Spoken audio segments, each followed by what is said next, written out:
Does someone give me the green light, or do we just start?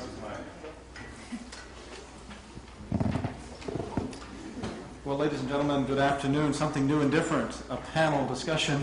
This has been a great conference. I've learned a lot. And now we're going to talk about engaging Russia and China on this broad category of issues related to nuclear disarmament in particular. And of course, you can't think about disarmament without bringing up the country with the most nuclear weapons, Russia.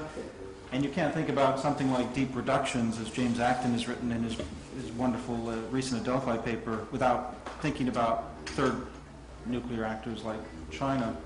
I have to apologize that we don't have a Chinese national scholar on this panel. We did. I did lock in one, and he unfortunately had to decline after he'd accepted. And I'm delighted we have three experts, though, who are very able at presenting a range of Russian and Chinese views and broader beyond that. We're going to start with Dr. Alexei Fonenko, who is a research fellow at the Institute of International Security Studies at the Russian Academy of Sciences. Many of you will know Andrei Kokoshin, for instance, who's been a long-established figure there. He's an associate professor as well in the School of World Politics at Moscow State University, MGU. We're going to hear some Russian views on these issues, as well as Russian views about China. Then we'll turn to Dr. Laura Salman, who is an associate in the nuclear policy program at the Carnegie Endowment in Beijing, and has, for our good benefit, reviewed many Chinese views on nuclear issues. So we're going to hear the benefit of her research. She's written a recent wonderful paper on this topic for Carnegie Mellon. And then finally, Jeffrey Lewis, who is on almost every panel here at the conference. He is a scholar and a gentleman. I was able to get to him before he knew that he was going to have to organize his own panels. And being a rules-based man, he decided to stick with his agreement with me and stick on this panel. But he's batting cleanup, and we'll bring in both Russia, China, and some larger issues like missile defense. So without further ado, Alexei, over to you. I think it's on. Okay, thanks so much. In my presentation, I would like to propose for discussion three key issues.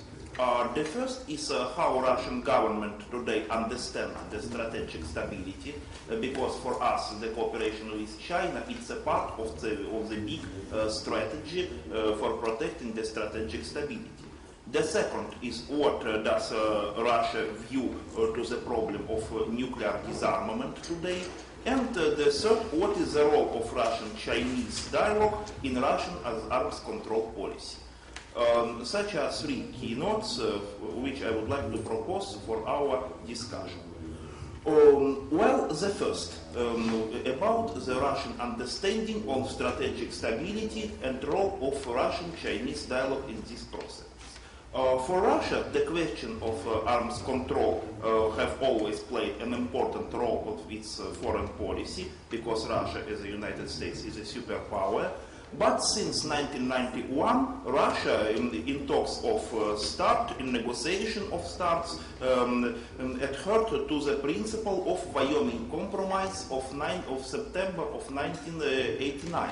When was the meeting between Edward Shevardnadze and Secretary of State James Baker about the new principles of arms control negotiations. What was the Wyoming Compromise? There were three principles. Assumed the priority of reducing the heavy intercontinental ballistic missiles, conducting separate negotiations between offensive and defensive weapons, and elimination of high precision non-nuclear weapons from strategic balance. But in 2009, our President Dmitry Medvedev announced that Russia would like to change the principle of Wyoming Compromise and starting the negotiation of new START treaty by the new principles. The first is joint discussion on strategic and offensive weapons. The second is allowing of non-nuclear precision weapons in the strategic balance. And the third is a situation when Russia and United States have a free for founding its strategic triad, its strategic nuclear forces. And the New START Treaty was a result of compromise between Russia and United States in this process. Now about the second problem, the problem of future disarmament of Russian point of view.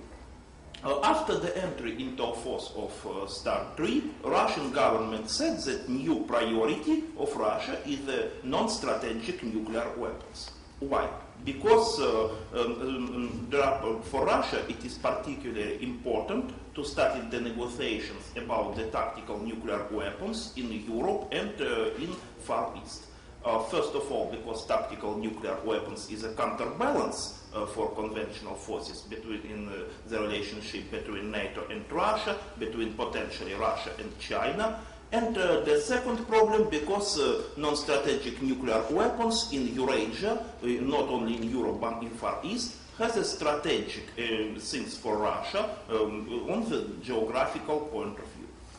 Well, first of all, in Europe, Russia is trying to move the debate about tactical nuclear weapons inside Euro-Atlantic Security Initiative, but the United States proposal to eliminate tactical nuclear weapons of Russia is unacceptable because of NATO superiority in conventional forces.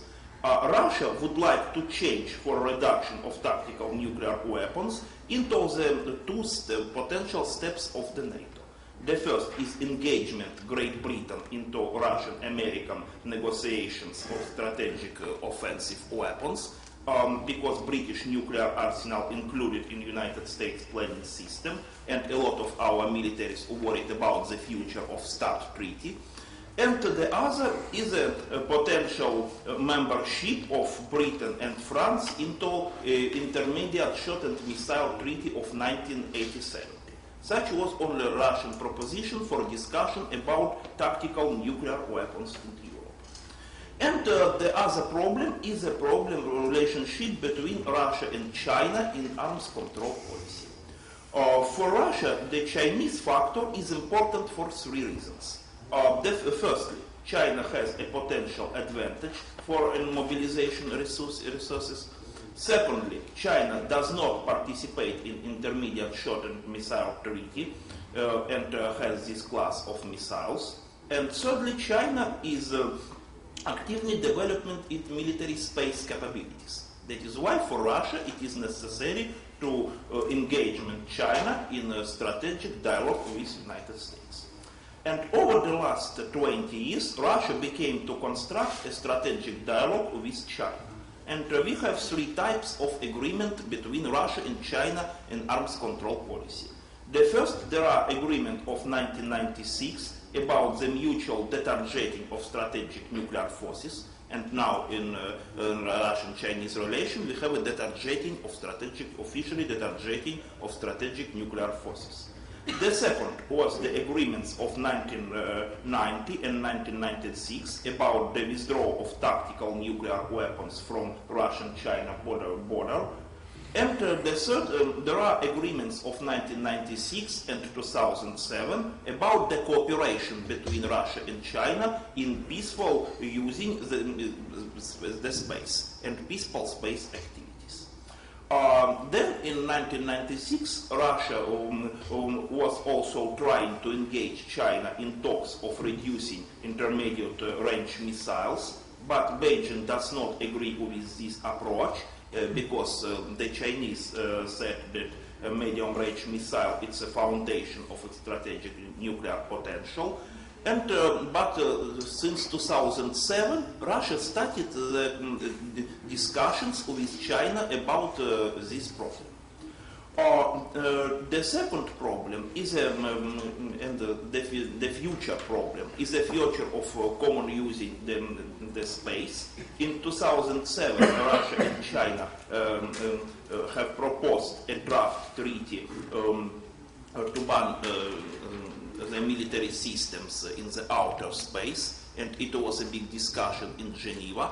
In 2008, this this project was refused, but today Russia starting the negotiation of China about the renewed this key project.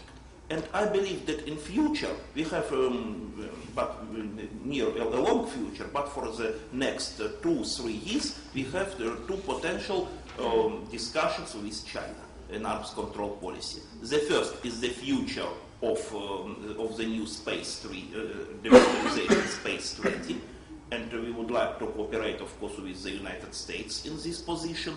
And because the United States are worried about the Chinese military activities in space, especially in anti-satellite weapons. And the other is a trilateral discussion about the potential engagement of China in the international regime of missile technologies control. And today Russia started the consultations with China about these two principal key positions. Dr. Vanenko, thank you very much. You've given us a lot to think about in terms of Russia's thinking about strategic stability and how that's evolved. Their concern with China, which is driven by a number of factors, including the fact that China's got an ability to mobilize in terms of building, especially as there's a drawdown in the nuclear arsenal, but also about their activities in military space, which I think is an interesting activity that we'll get back into with Jeffrey as we talk about missile defenses, I suspect, as well. Let's turn to Dr. Salman and get a sense of Chinese views on disarmament. Okay, well, thank you very much. I'd first of all like to start by thanking Dr. Cronin and also the Asan